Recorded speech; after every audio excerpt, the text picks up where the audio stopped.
I'm Pete Wright. And I'm Andy Nelson. Welcome to The Next Reel. When the movie ends, our conversation begins. After the fox is over. If only I could steal enough to become an honest man.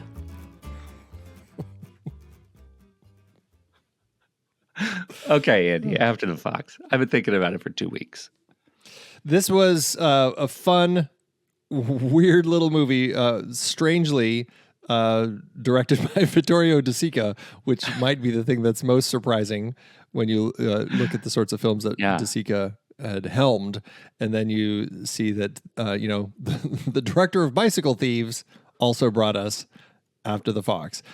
Such a strange little twist in his. Is this an example of a director doing one for a paycheck? Like, this could be it? This is De Sica's paycheck.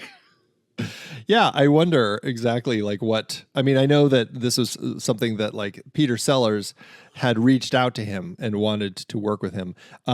According to Neil Simon, that he kind of made it sound like De Sica had a gambling problem and he needed a way to help pay for his gambling problem. So this film came along.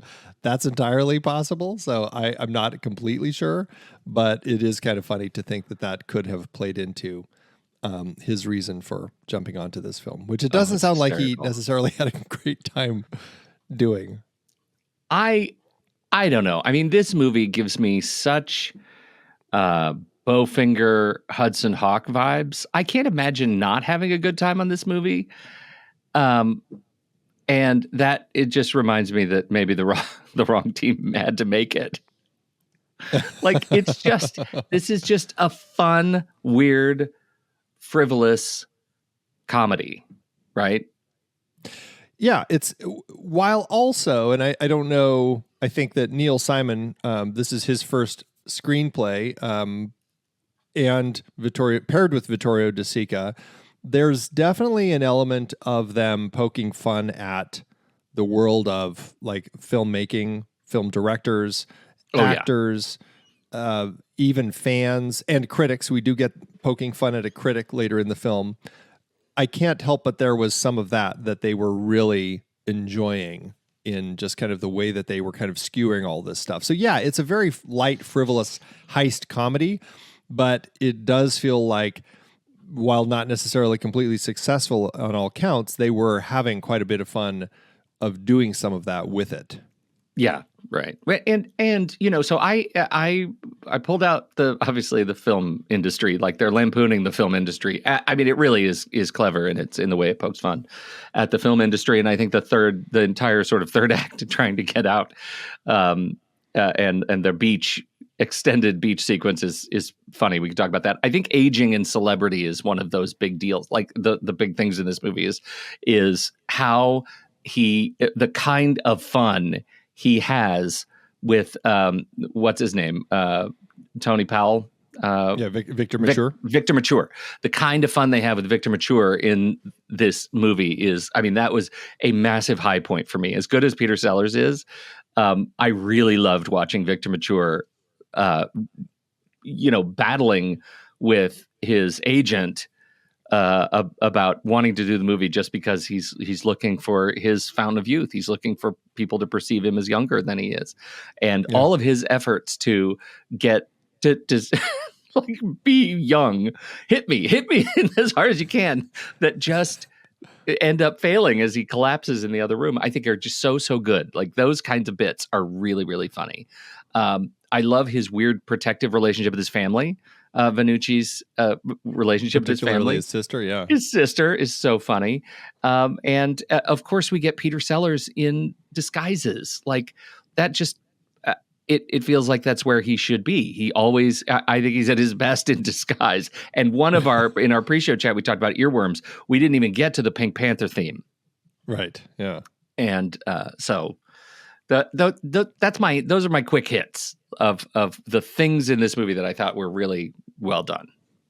Yeah, I mean, clearly they're having fun with the whole idea of a heist comedy. They come up with this pitch for this heist. They set us up for the great heists in history, the great train robbery, and there was something in some big jewel heist in the 50s in Arabia. And now we're talking about this great gold robbery in Cairo. And then we kind of witness how they kind of set that whole thing up, all largely successful because of a pretty woman. The way that that Okra, Akeem Tamarov's character, uses his sister and her voluptuous form to get these guards to basically drive off the road accidentally. It played. It was actually quite funny. But you set that whole thing up with this the funny setup of all these great heists in history, and this is one of them. And then you have this commission talking about this heist, trying to figure out how are we going to deal with this. And then they have their own separate setup of all these great thieves who could potentially help these the gold thieves get the gold into Europe. And they're trying to track all of this in very much the way of like, you know, this is our narrator explaining to us who the fox is. We get this pitch of like these 4 great thieves who could potentially handle this. And one of them now is really, really old. One of them has gone blind. One of them has gotten really obese. And then the 4th one, the fox, is in prison. And that's kind of the setup. We're kind of like pitching these different things. And so it's really fun how Neil Simon sets this story up to give us this idea of like, okay, we've got one of the great heists of all time, and we've got 4 potential great thieves who could actually help mastermind this. Only one of them could potentially do it, but he's in prison. And now we get to actually see him at work. And that was a really fun way to kind of set up our character of the fox. And this thief who figures out these silly ways to get himself out of prison, which works both times in comedic ways. I had a lot of fun watching him because it's Sellers at his best, putting on disguises, as you said. And then, and also a lot of it is because like you said, the protective nature he has toward his family. Like he's got to get out and make sure his family's okay and everything. And so, I don't know, just the setup worked really well for me as we're kind of getting an idea of who what the world is and who this character is, who's going to kind of lead us on this crazy journey. And the fact that right out of the gate he's using disguises for his escape, that kind of paints a picture of the type of burglar he is, the type of thief, so that when we get into the story, it really makes sense that he's kind of putting on these disguises all the time. It's funny, and I know you haven't finished it yet, but next week's movie we're going to be talking about 1967's Grand Slam, another heist movie. And I can't wait for you to watch that with After the Fox in mind. I almost think we should have done these in reverse order, because Grand Slam is a movie that is like, here's best case scenario setup for all of your and it's exactly the same. It's like, here are all these guys that are the best in the world with clean records, and you are absolutely set up for success as you build the team. Yeah. And then other things happen in that movie, which also make it great. This movie is, from the jump, you are guaranteed to fail because everybody you have is a buffoon at this point in their lives. And I find that really funny how both of these movies can be successful for me in that setup. Part of it is, as you said, Peter Sellers' confidence and his just sort of natural suave nature. The fact that he says, I'll be leaving, at 3 p.m. With such confidence and such, grace. And then he does it. Especially because he's caught in a lot of weird scenarios. Like when he's covered in soap on the banister, like he's so suave getting out of prison, but everything else he does is kind of a mess. Yeah, right. Which really speaks to perhaps the police and their inept portrayal throughout the film, because he is not necessarily that great at all this, but you have these 2 cops who are perpetually tracking him, trying to figure out where he is, what he's up to, who never can actually pin him down. And this is after he's hiding in the bubble bath, or, gets out of the bubble bath, covered in bubbles, trapped outside in the nude. Like, there are some hilarious moments, and these inept police just never can quite figure it out. And I think that's part of anytime you have a heist comedy, there's always going to be a level which might actually fall into tropes. I wonder where it stands in the world of tropes, but the police generally are going to be fairly inept at their ability in actually capturing you, which makes it fun. Well, it does, unless you're, police. What's your sense of the Neil Simon-ness of it? Where does this fit for you in the kind of goofball-y Neil Simon screenplays? Well, you might be able to speak better to that than me. I know that this, like I said, this was early in his career. He had 3 shows on Broadway, I think, at the time of the release of this film. Little Me, Barefoot in the Park, and The Odd Couple. So obviously was doing quite well, and then making the shift to film. I don't know, and he started in TV, I believe, right? Before he did Your Show of Shows, and right before he went into doing the theater and everything. Yeah, so, like Barefoot in the Park, and right, and then like right after this, he then will start. That's when he kind of starts doing some of his adaptations, because then he adapts Barefoot in the Park, The Odd Couple. Mm-hmm. I probably haven't seen nearly as many of his works as you have, and I don't think I've ever actually seen anything in the theater of his. Okay. The only Neil Simon I've ever seen is actual film, either original scripts like this one or adaptations of his own works.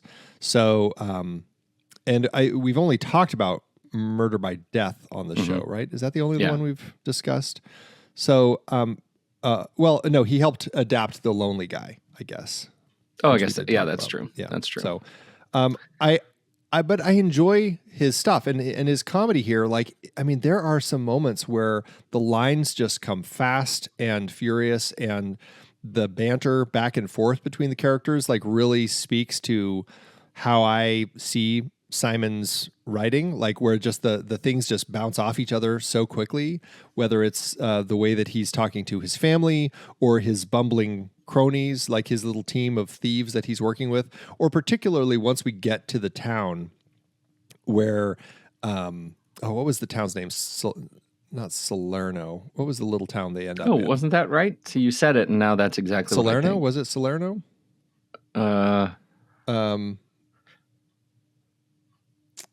Well, anyway, that's weird. Savaglio. God, man, they all sound the same.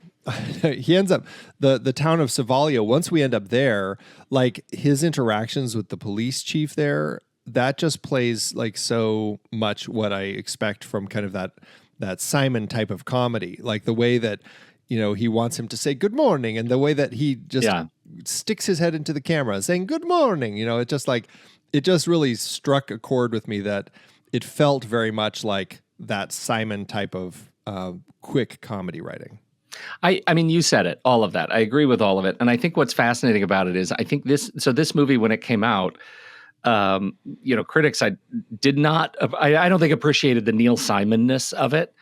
Yeah. And that's largely because, like you said, this was very, very early. This was his first screenplay that he had written. And mostly it was called a mess. And that Peter Sellers was great, but the rest of the movie was a big mess, Neil.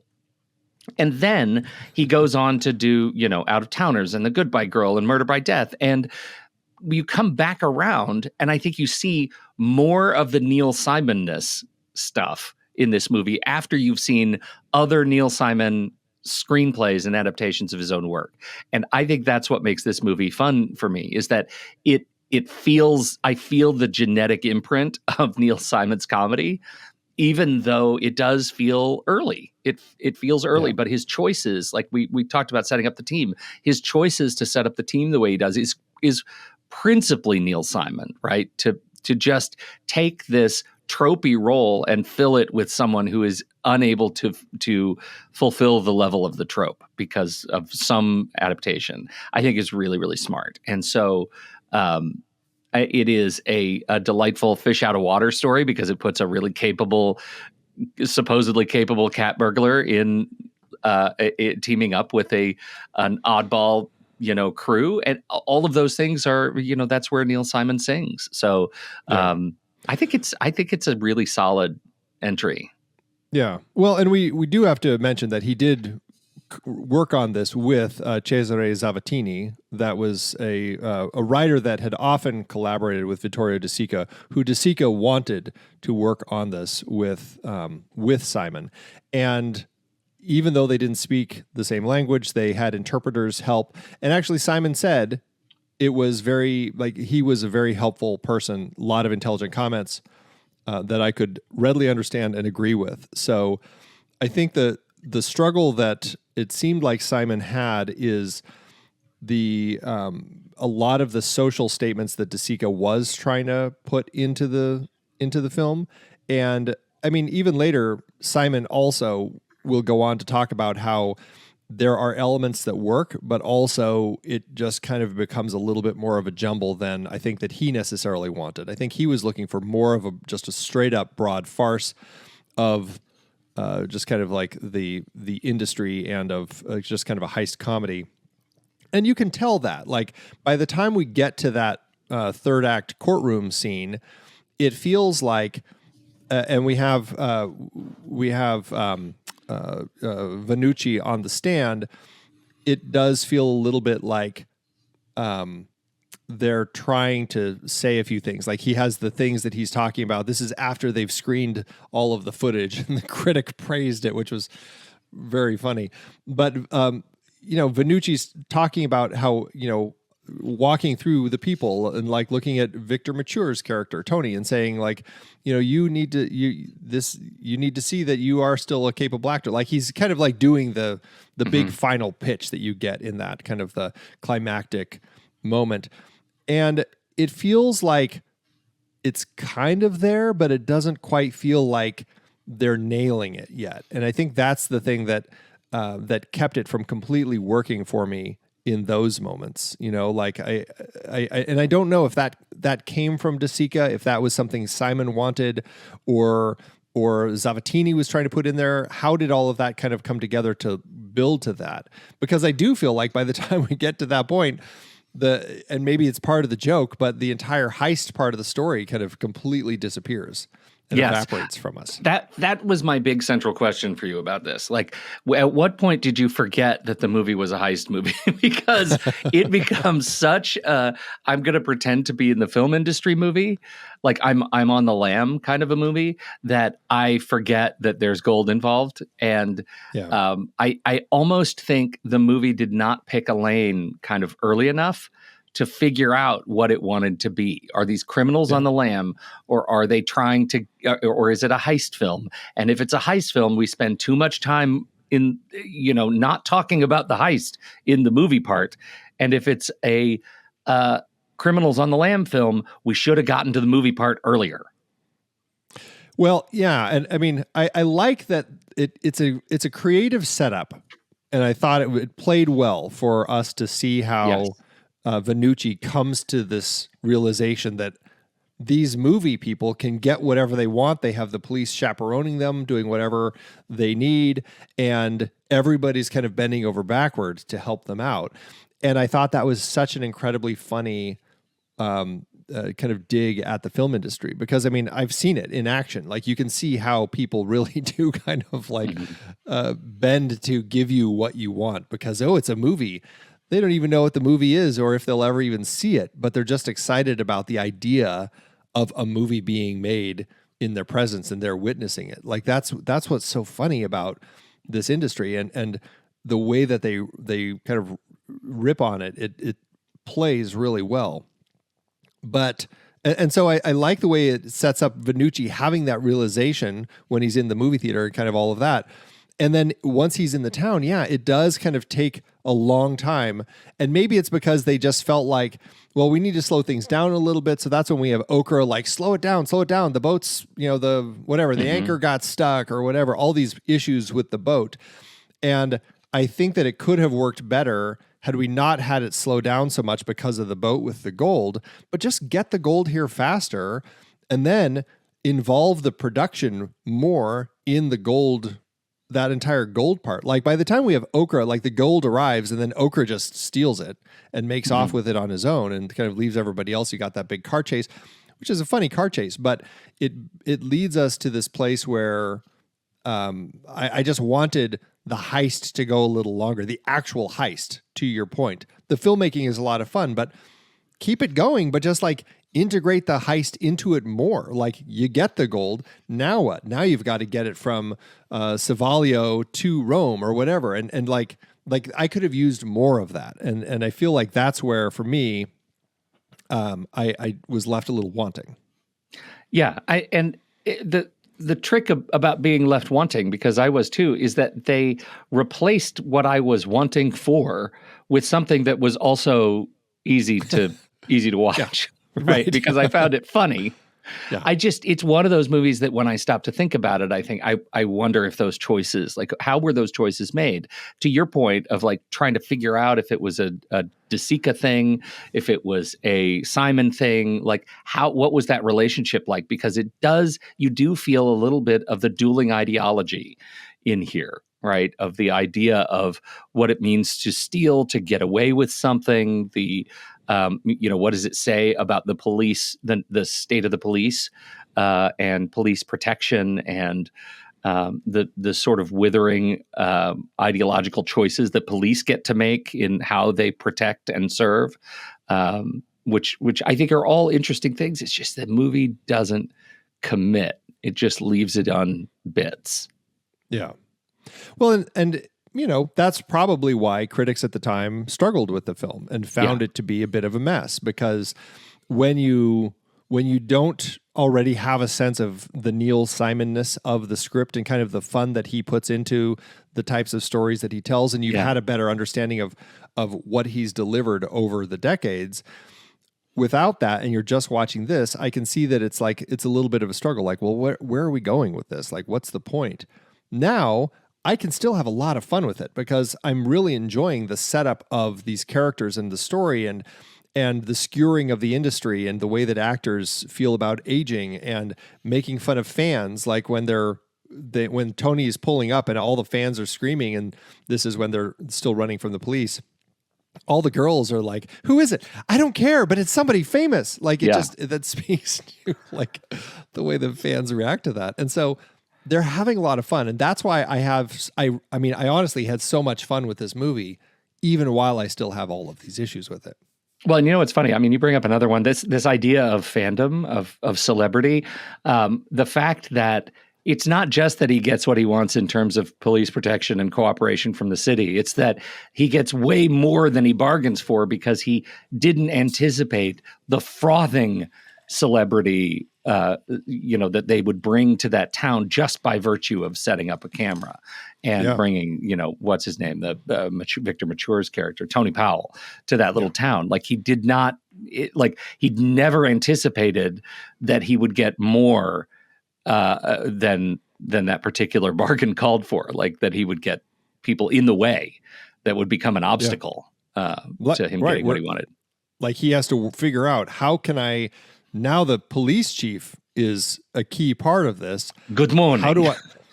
What do I do to make this work where the police chief is helping me, but he's not going to be in my way and not investigating us? And like the way, and it plays smart. It was fun, having to figure out how to integrate him and have him say lines and just like, and that's what I love so much about Peter Sellers. The way that he plays the director as Fabrizi, like he is constantly like playing that perfect idea of what people think of as a director, the person who like stops mid-conversation and just puts their hands up to look at you through their little window, or he's got his little viewfinder to go, wait, your jaw, look over there at the light. And like, as he's just like, I've never seen a jaw like yours. Like the way that he just kind of pitches it and sells it, like that is fun and very funny skewering of just the way that people view a lot of these filmmakers. And, my understanding is that they were kind of poking fun at people like Fellini and DeMille and Antonioni, and even De Sica himself, he's poking fun at, like, he's the one who is filming that biblical epic that they go steal all the gear from. right? And Yeah. so, like I think it was John Huston was playing Moses, and like I mean, a fake John Huston, but like it was so funny just how even he himself was, gonna allow to be torn into a little bit. I just thought that was a lot of fun. So Martin Balsam is our agent. Yes. What a face, Martin Balsam. Oh yeah. 180 credits, been in just about everything. Do you have a favorite Martin Balsam performance? I think I always think of him in Psycho before anything else. I think that's Oh, where sure. my That's brain, a big one. My brain goes. Yeah. Yeah. Abragast. Yeah. I think Arbogast. Yeah. It just his killing on the staircase and the way that that's shot. Yeah. Always like that's where I think of first with his face. I'm trying to think like what else do I think of regularly when I think of him? The problem is a gazillion things of his. Exactly. But I could not tell you what he was doing in them. Like 2 episodes of Murder, She Wrote. I think that is quintessential Martin Balsam because I would see him and think that's a guy I know very well, but I would not be able to tell you what he was from, even though he's been in so many things. Well, he's one of those that guys, right? Yeah. He's a that guy. Like, he was in all the President's Men. Yeah. That's a yeah. big one. But again, to your point, like I'm not sure I can tell you who he was in that. Taking of Pelham 1, 2, 3. Oh, and 12 Angry Men. He was juror number 1. 12 Angry Men. Okay. Yeah. Right. Yeah. I mean, just he's a great face, and it's fun to see him kind of playing the agent who is struggling, dealing with his actor who is constantly like following his whims. And I think that's part of the joy, because he's trying to actually do his job and get this guy to listen to him. And then his actor, Victor Mature, who's also just, I mean, so great to kind of see just the way that he plays is just perfect in this role. And I don't think we've talked about a Victor Mature film before, but he's another one of those faces that I think just always works in whether it's like playing Doc Holliday in My Darling Clementine, or in some of the movies, like the Kiss of Death, things like that. Like he's just a fantastic actor. I really enjoy seeing him. He really is fantastic, and I think it's funny that this movie allows him to lampoon himself, right? Like it feels like such an effortless kind of easy part for him because he's just playing Victor Mature at this point in his career.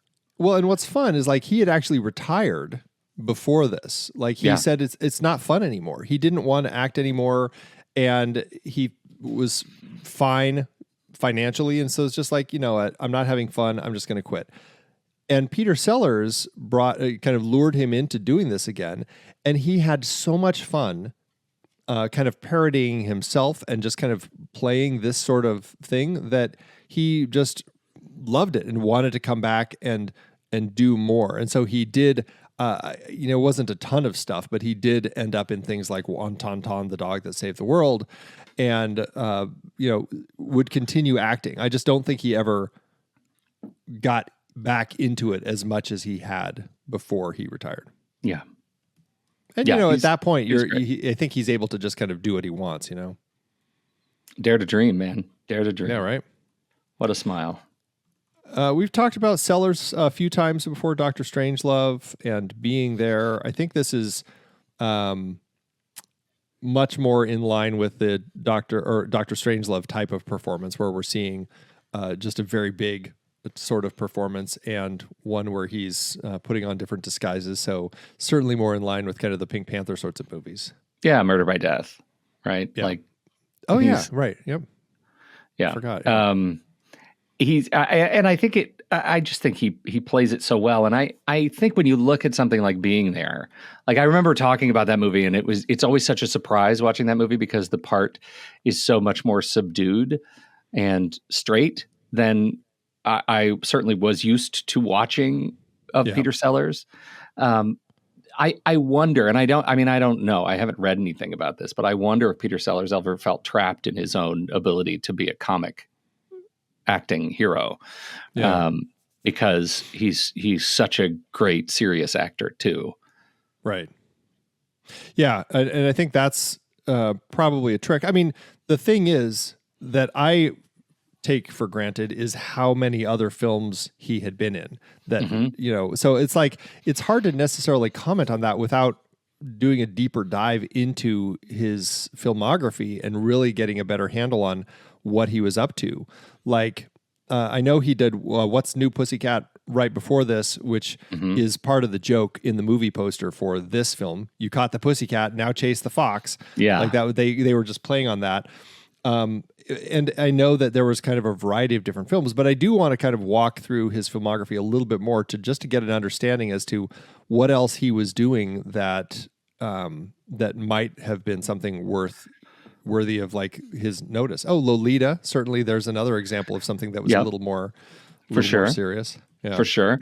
I just look at his legacy and I can't find like there's I don't know how if you haven't seen those movies and you wonder like who is this Peter Sellers guy? What comes up is going to be the Pink Panther, right? Yeah. What comes up is going to be the legacy of a comic actor. Right. And that's what that's the thing that I'm most sort of compelled by is, was he ever stuck? Did he ever feel stuck behind that part of his legacy when he offered so much more? Yeah, because he did, let's see, A Shot in the Dark is the first Pink Panther movie, right? Mm-hmm. And then it goes to the Pink Panther, The Return of the Pink Panther, The Pink Panther Strikes Again, Revenge of the Pink Panther, Trail of the Pink Panther. And I think the Trail is the one that it was posthumously made. And I think it was just footage that had been cut from all of the other films that they were doing to put that together, and it led to a lawsuit and everything. So, so quite a number of those films over his career. I think I've only seen A Shot in the Dark completely, and then I've seen bits and pieces of the others to the point where I don't know which one is which. So I should sit down and just watch them all at some point. Andy, come on. I know. That's a series that's begging to be done. You really have not seen, like, you haven't lived, is I think what I'm supposed to say. Andy, you haven't lived until you've seen more Pink Panther movies. Yeah, I guess I need to. Definitely do. We didn't even bring up the Lady Killers. He wasn't in that. Oh, really? Was he? That was Alec Guinness.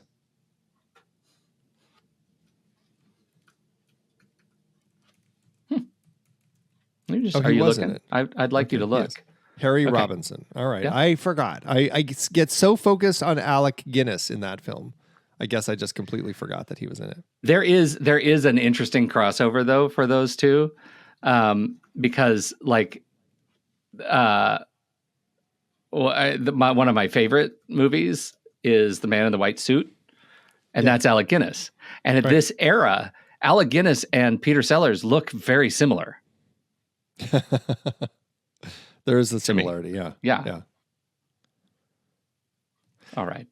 At the time, Peter Sellers was married to Britt Ekland, who plays his sister in the film. And again, we talked about how much we enjoyed how protective he was of his sister, to the point where if they're talking about her acting ability and her beauty, it's totally fine. But if they have any hint of saying anything how they are interested in her, then it flips a switch in his head and he goes into attack mode.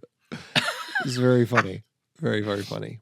That is funny. Who was it? Was it, I think it was Charlize Theron who played Britt in that Peter Sellers biopic, right? The one with Jeffrey Rush as Sellers. Do you remember that one? No, I didn't. I don't think I saw it. It was a made-for-TV biopic. It might have been just called like The Life and Times of Peter Sellers, I think. Let me see. The Life and Death of Peter Sellers. Life and Death of Peter Sellers with Jeffrey Rush and Charlize Theron. Look at you. Theron. Yeah. Okay. 2 for 2. Yeah, look at that. Pulled that out. Great. It was a really great biopic. A pretty interesting story about his life. Worth checking out. It is interesting to kind of see how they all played. Emily Watson was his first wife, Anne Howe, and Charlize Theron was Britt. John Lithgow was Blake Edwards. Stanley Tucci with Stanley Kubrick. Yeah, definitely worth checking out. But I liked Britt in this. I mean, I think that it was quite a bit of contention with De Sica. We should say Vittorio De Sica, Peter Sellers said, hey, let's get Vittorio De Sica to direct this. He was producing this with his new producing partner, John Bryan. This was their first and only film that they produced under their production company banner that fell apart because they struggled working together on this one film. Peter Sellers wanted Vittorio De Sica to come on board and then hated working with De Sica. De Sica, he said, I think Peter Sellers said, I think with my words, he thinks he thinks in Italian, I think in English. He wanted to replace De Sica, but his producing partner said no for financial and artistic reasons. De Sica was very impatient with Sellers, didn't like his performance, didn't like Simon's screenplay, and had a miserable time making this movie. And didn't like the fact that he was essentially forced to cast Britt Ekland to play the sister because he's like, she in no way looks Italian. She looks Nordic. Yeah, and for sure. that was a frustration for him. But outside of that, I enjoyed her in the part, though. Oh yeah, well, she has a certain kind of part, right? Like she doesn't do that much. The movie revolves around Peter Sellers' relationship with her, and that's the most important part, is what he thinks of her. Yeah, and her cutesy fandom of being a fan of this actor, but then also getting to be an actress and kind of like have her own fans signing autographs. I mean, it was kind of an easy role. Easy role. Yeah. I did, as far as in jokes, something that we didn't bring out was possibly my favorite bit, where they were talking about, this is when Tony is talking to his agent, and his agent's like, did you ever hear of this guy, Federico Fabrizi? And Tony's like, no. And Harry's like, he's downstairs. He wants to talk about a picture. And Tony says, what? And Harry's like, a neorealistic film. And Tony's like, send him up. What's neorealism? And Harry says, no money. No money. Just the fact that De Sica has that little line in there. And I don't know if that, is a Simon thing or whatever, but just the fact that it's in a De Sica film where he himself is now making fun of neorealist films as films that just have no money behind them. Yeah. That was a great gag. I had a good laugh at that. This is one of the, on IMDb are listed in the Goofs page as factual errors. And I think this one is actually really funny because I wondered as I was watching it and then totally lost track of of the thought. And then this brings it back. At the beginning of the film, the police conferees are presented with a gold bar to examine. Based on its apparent size, it seems to be about 1.5 feet long by 3.5 inches wide and high. It would weigh on the order of 150 pounds. Yet it's passed around the table as if it weighs 1/10 as much. I thought that was amusing because people forget gold is heavy. I was laughing about that because those gold bars were so big. They were absurd. And I'm like, what kind of gold bars are these? Like that was very comical. Yeah. What did you think of in the scope of a comedy? And maybe this doesn't necessarily fit in the scope of the heist part of the film, but as our comedy film is building, we've got a lot of the comedy beats at the beginning as he's trying to get away from the police and figure his plan out. Then we got the comedy in the town and the filmmaking and stuff, and it builds to a big car chase. How does that, as kind of our big climactic comedy moment, play for you? You mean, is the car chase itself funny? Like, yeah, did that end up working as kind of like, if that's kind of the climactic chase of the film, Okra steals the gold, Fabrizi and his team chase after him, the cops chase after them, the sister and all of them chase after, everybody's chasing, trying to get the gold. It's super dusty because they've installed this like dust blower machine in the back of the truck, so it's hard to see, and everybody ends up crashing into each other. And that's kind of the big gag. It's predictable, but you know what I find myself thinking about when I'm watching this particular car chase is just how good the car chase was at the end of the original Italian Job. And in the original Italian Job, there was a gimmick because there was the bus, and the bus hanging off the edge of the cliff was a fantastic punchline to that thing. And I didn't feel like this had a great punchline. Like it was just mayhem for for less purpose. Right. I think that's where I sit with it. Like, it was fun to watch, but because it leaves the heist so the heist, it just disappears. Like, Okra makes off with the gold and just everyone else crashes and ends up in court. It just kind of left it on a note like, okay. Are they, and like, I was like, are they trying to say something? Like, was this some of the commentary that De Sica was trying to throw in here? Like, all of this work and they end up with nothing? I wasn't really sure, but it did feel like a letdown after kind of everything else. Like, it didn't build to anything overly satisfactory. Did you ever find yourself really, really rooting for them to get away with the gold? I wasn't necessarily rooting for them to get away with it, but I was rooting for cleverness. And I think I had such fun with the cleverness up to that point that I was just hoping I would be given more cleverness. And like, it does not end cleverly. Yeah, right. And that's, I think, the frustration that comes with it. Yeah, I agree with that. Like, we have, like, thinking of other comedy beats that work, and this is something that Austin Powers actually spoofed, like the way that you would have the conversations when Vanucci was in a cafe or whatever, meeting Okra, but Okra wouldn't talk to him. It was all through his sister, and she would talk, and then Vanucci would answer, but Vanucci was also hitting on her, but it was this whole conversation through Okra that they were having. Like, that played really funny. Like, there were some fantastically funny comedy bits as far as like how these criminals were communicating and all of that. Like, I loved all of that stuff. It made me laugh out loud to watch the way that these silly moments would play out. And yeah, I wanted that cleverness to kind of continue building. Yes. Yeah, totally. Because some of those things are just straight funny. Like, not just those conversations, but when he's in the shower, like, all of those things struck me as really, like, overtly laugh out loud funny. Right. Like, that's where Simon was shining. And yes, again, is it his struggle with working with a collaborator on the script? Is it what De Sica was trying to put in there, or what that ended up kind of just leaving it feeling a little flat by the time we got to the end? Yeah. Yeah. I'm going to blame De Sica. I'm going to go ahead. I'll do it. Neil Simon is a beautiful white bird, and he just needs to fly. All right. Last thing that we have to talk about is the title song, this incredible earworm, Burt Bacharach, and the Hollies singing along with Peter Sellers, After the Fox.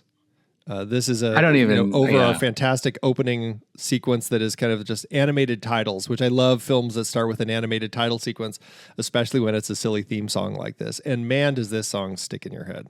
God, it's rough. I don't understand. I mean, it's funny, but it's funny in a way that I don't understand. I don't understand why the call and response is so absurd. Like, it sticks in my head, and I don't understand it. He's like Peter Sellers as the fox who speaks incorrectly to respond. And like, right. I just can't. I know I'm overthinking it. Let's just the fact that I can't think about it. For people who can't remember, let's just speak through the first section. So I would say, "Who is the fox?" And you would say, "I am the fox." Who are you? And you say, I am me. I am me. Yeah. Who is me? Me is the fox. Me is the thief. Me is a thief. That's right. Yeah. That's right. Yeah. And that's what you're talking about. Like, yeah. Me is a thief. Yeah. That's not even English. Like, why are you speaking that way? But that's like part of the comedy. Like, it's nonsense. And yeah, it's just such a strange thing to have part of the film, but it plays in a very funny way. And for me, it kind of set up the comedy. It does. It sets up the comedy. And it's a thing that makes you keep thinking about it like me. Like, it just keeps thinking, like, what is the relationship between this song and the movie? And how much are we getting out of the song that is forecasting the movie? Yeah. Right? It's like Babe Ruth calling it shot. That's right. The theme song to After the Fox is like Babe Ruth. I think it's delightful. I really do. And it breaks my brain a little bit. it is one that does a little brain breaking because it is so effective at sticking in your head. God. So effective. Yeah. And if you haven't seen the movie and you just go watch the trailer, because they do play it over the trailer. They don't play the whole thing in full, but you get enough of it to understand. Yeah, you'll know what we're talking about. Yeah, because it can't miss it. All right. Well, we'll be right back, but first, our credits. The Next Reel is a production of True Story FM, engineering by Andy Nelson, music by Ty Simon, Bonjour, Orazio Saracino, Oriel Novella, and Eli Catlin. Andy usually finds all the stats for the awards and numbers at the-numbers.com, boxofficemojo.com, imdb.com, and wikipedia.org. Find the show at truestory.fm, and if your podcast app allows ratings and reviews, please consider doing that for our show.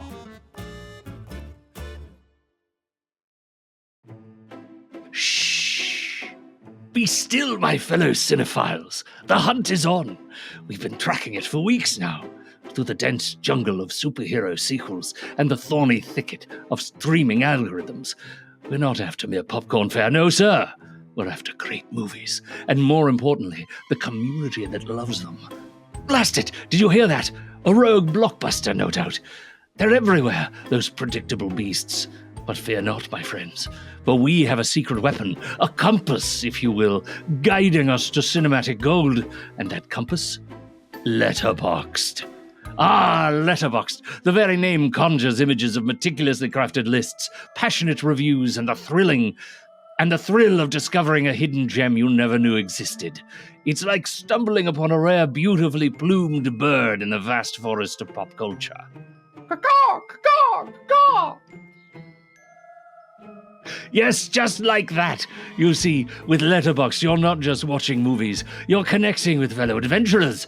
You're reading insightful reviews, finding like-minded souls who appreciate the subtle nuances of perfectly framed shots, or the sheer audacity of a truly bizarre B-movie.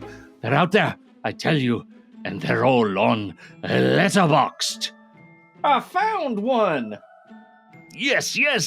Through this amazing community, you'll discover films you've never even heard of. Films that will expand your horizons, challenge your perceptions, and leave you with that glorious post-watch glow. It's like finding a hidden oasis in the desert of the mundane. So, are you ready to join the hunt? Ready to explore the vast, wonderful world of cinema with the Next Reel family of film podcasts and the incredible community of Letterboxd? Then listen up. You can save a whopping 20% off new or renewing subscriptions at Letterboxd. Just use the code NEXTREEL at checkout. That's NEXTREEL. It's your key to unlocking a world of cinematic discovery and a community that will make you feel like you finally found your home. Caw-caw, caw-caw. Caw-caw, caw-caw. Oh my god, that was funny. Good laugh. So dumb. Okay, speaking of sequels and remakes, Andy, we get if any of these movies demands a remake, it's obviously After the Fox. Yeah, unfortunately, no sequels to this, no Return of the Fox or anything like that. Would have been fun to see, but it wasn't popular enough at the time to get that to happen. But as often is the case, there was a Hindi version that was made in 2010 called Tis Mar Khan, or He Who Killed 30. And it was a heist comedy directed by Farah Khan. And it is the Bollywood version of this story. So I am now curious to check that one out and see just how much fun it is and to see if they come up with a better ending than this one had. Okay. I guess You're not going to watch it with me? I'm unprovoked. How to do at the box office to make any money? Well, De Sica had a budget of $3 million for this, or $29.3 million in today's dollars. The movie opened in Italy September 8th, 1966, then here in the States December 15th, 1966, opposite another American-Italian film, The Good, the Bad, and the Ugly, along with the Quiller Memorandum. Perhaps because of the negative reviews, Perhaps because of the negative reviews, it didn't quite earn its budget back, bringing in only $2.3 million or $22.4 million in today's dollars. That lands this seller vehicle with an adjusted loss per finished minute of about $67,000. Well, that's disappointing, but predictable. Well, it has gained a cult following over the years. And so, if anything, it's likely one of those films that has since found its audience and who knows, maybe even made some money back. Not that they report that sort of thing. Yeah. Well, I'll tell you, I thought it was really fun. Is it a 5-star movie? I'm going to tell you now, it's not a 5-star movie, but it was really fun. And again, the Hudson Hawk vibes, they were just, they just had my heart swole. Yeah, I had a lot of fun with the film. I had a great time. It has its issues, like we've discussed, but that doesn't mean I just didn't have fun the whole time with this one. It's just the kind of silly, funny thing. Something else I was just thinking about is the fact that when we're in the prison, it's the prisoners who are giving all of the things to the visitors. Like, it's such a subtle, like, visual gag, but like they're so much more successful in prison that they're helping out their families, giving them food and everything. Like, that just, I know, visiting hours were so good. Here's some bread and here's some canned fish. Like, all of those little things. Like, it made me laugh so much. So I had a great time with this one. Glad we watched it, and glad to include it in our Heist series. Me too. All right. Well, we'll be right back for our ratings, but first, here's the trailer for next week's movie, wrapping up this return to our Heist Films series, Giuliano Montaldo's 1967 film, Grand Slam. This film I only ever knew from the Morricone music, because I have it on one of my, just an album of different Morricone themes and stuff. So I've heard the music from this so much. As soon as it started, I'm like, oh, this is that movie. So yeah, it's good. I really, really liked it. I'm excited to watch the rest of it. All right, here we go. You ready? Mm-hmm. Buongiorno, my friends. Mamma mia, do I have a story for you. It's got more twists and turns than a plate of spaghetti. I've been in this filmmaking business for a long time, capiche? And I've learned that it's all about crafting a story that steals the heart of the audience, like a master thief stealing Egyptian gold right from under the nose of the policia. I'm putting together a team of the most talented individuals in the business, a group of people who understand the power of cinema and know how to wield it like a finely crafted Italian leather glove. We're gonna make a movie that'll be the talk of the town from Milano to Palermo. By joining our team at the next reel, you'll get your hands on a whole bunch of exclusive content from master analysts who can break down a movie like a skilled chef filleting a branzino. They're ready to spill the beans just like Nonna sharing her secret recipes. As a member of our crew, you'll get ad-free episodes packed with insights and analysis that'll make you see movies in a whole new light, like putting on a pair of designer Italian shades, huh? And if you really show us what you're made of, you'll get access to extended editions that go deeper than the Blue Grotto of Capri. But wait, there's more. You'll also get a golden ticket to our private Discord community, where you can rub elbows with other movie-loving paisanos. It's like having your very own secret Italian cafe, where you can sip on espresso and talk movies with people who really get your passion. You know what I mean? And the best part? It's a piece of cake. Just head over to truestory.fm/join and take your pick between our monthly or annual membership options. For just $5 a month or $55 a year, you can be part of this exclusive group of cinema lovers. That's a steal, my friends, like finding genuine Italian truffles at a discount. So what do you say? You ready to join our crew and become a master of cinematic analysis? You ready to help us make a movie that'll go down in history as the greatest heist of all time?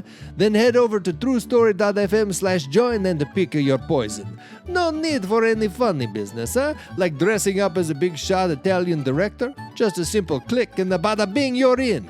Trust me, this is an opportunity that's rarer than a perfect espresso in the morning. Head over to truestory.fm/join and let's make some movie magic together, my friends. Ciao! Mwah!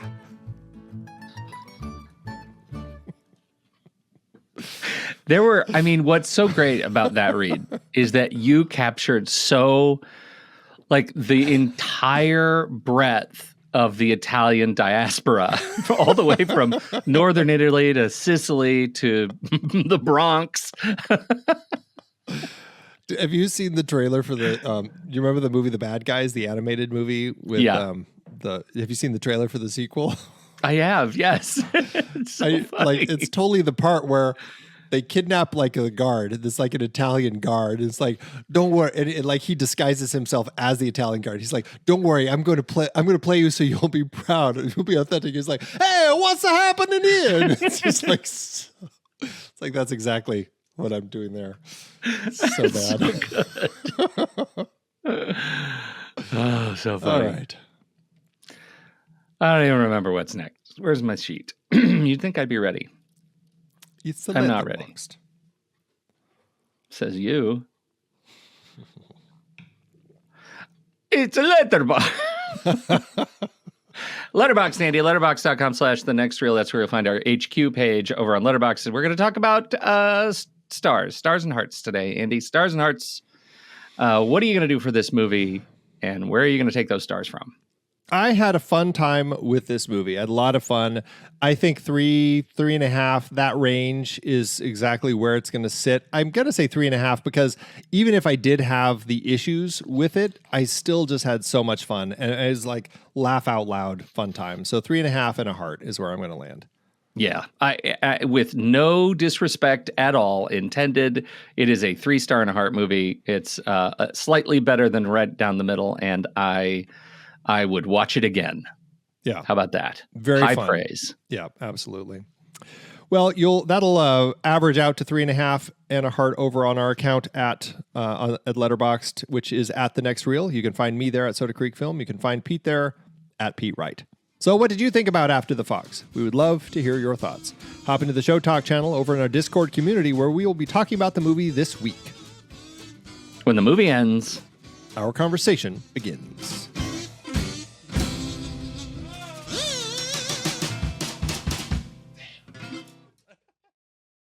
Letterboxd giveth, Andrew.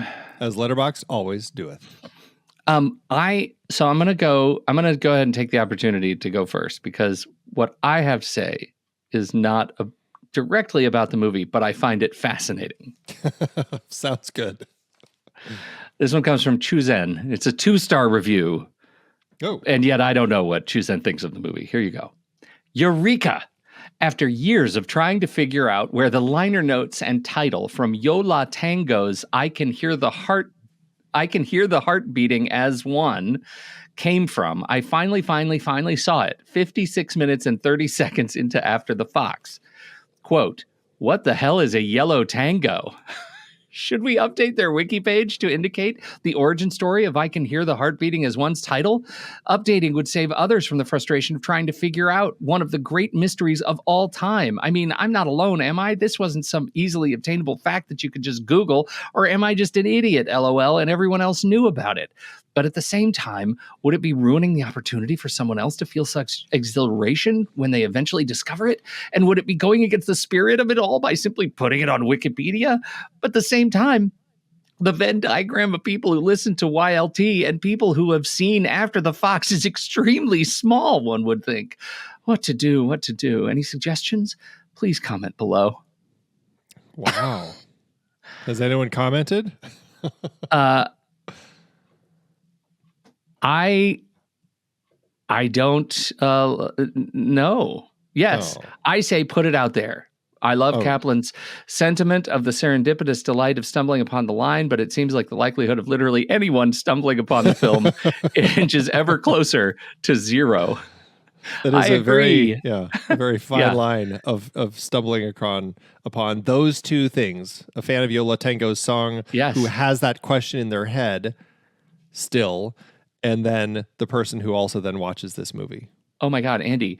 Chuzen 3 years ago updates and says, update. Finally, I updated the wiki page. Better late than never. 3 years ago. Update 2. My edit got taken down. Whatever. I tried to help my fellow YLT family, but to no avail. Bureaucracy. And then Nikhil Murthy says, OMG, that's crazy. I had no idea my favorite band in this film would ever be connected. Very cool. I really enjoyed the film too. Oh my God. Wow. It's a whole thing. What the hell is a yellow tango? Yeah. I have to go listen to that album now. Yeah. Yola Tango, Yellow Tango. That's funny. Yeah, it is funny. It's legit funny. Huh. I think. Wow. I've heard some of their music, but I don't know if I've specifically listened to that album or anything with this question in mind. So yeah, it might be needing to happen.